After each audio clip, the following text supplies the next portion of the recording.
Brother, banyak orang yang mikir setting manual itu ribet banget. Terutama tentunya untuk teman-teman yang baru aja motret. Harus atur aperture, shutter speed, ISO, yang tiga-tiganya tentunya bikin pusing ketika kondisi cahayanya berubah-ubah cepat.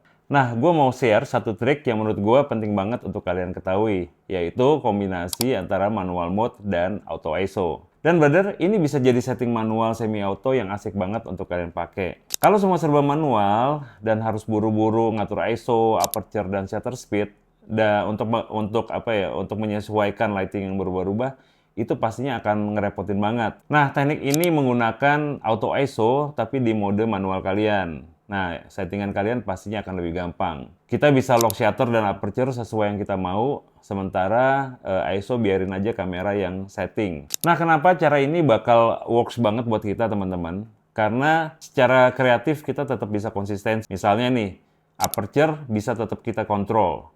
Depth of field bisa tetap disesuaikan gaya fotografi kita yang memang kita mau. Kemudian shutter speed juga bisa kita lock atau kita bisa kontrol. Subjeknya tetap tajam, nggak khawatir kayak motion blur, dan lain sebagainya. Ambience juga tetap kalian bisa kontrol karena kalian bisa kombinasiin dengan exposure compensation. Sementara kamera yang akan mengatur ISO-nya. Jadi kamera akan mengadjust exposure sesuai kondisi tanpa kita harus ribet-ribet. Tentunya dengan mengatur satu tools lagi, yaitu exposure compensation. Yang kedua, kecepatan dan fleksibilitas itu tetap ada di tangan kita. Cocok banget kalau kita lagi motret orang yang movement atau pindah-pindah lokasi indoor, outdoor ya, terutama kayak wedding misalnya. Karena kita nggak akan kehilangan momen dan tetap settingannya tetap manual sesuai kreativitas kita. Hanya ISO aja yang akan diatur oleh kamera. Kemudian poin yang penting juga adalah hasilnya akan tetap konsisten. Selama kita ngerti atau paham batas ISO kamera kita, maka kita nggak usah khawatir sama noise. Karena kan pasti pertanyaan kalian adalah gimana noise-nya om gitu ya. Hasilnya akan tetap clean, tapi kalian coba explore kamera kalian, batas-batasnya ada di mana sih? Nah, secara teknis kalian harus atur auto ISO-nya. Jadi ketika kalian menggunakan auto ISO, kalian bisa set berapa minimum ISO dan berapa maksimum ISO supaya kamera akan tetap bergerak, ISO-nya di batas yang udah kalian tentuin. Jadi foto tetap aman, auto tapi tetap under control kita. Nah, kapan sih auto ISO ini digunain? Ya tentunya ketika kalian ngejar momen, ketika cahayanya di setiap lokasi itu berubah-ubah, ya. Kemudian misalnya kalian motret street, misalnya ini penting banget.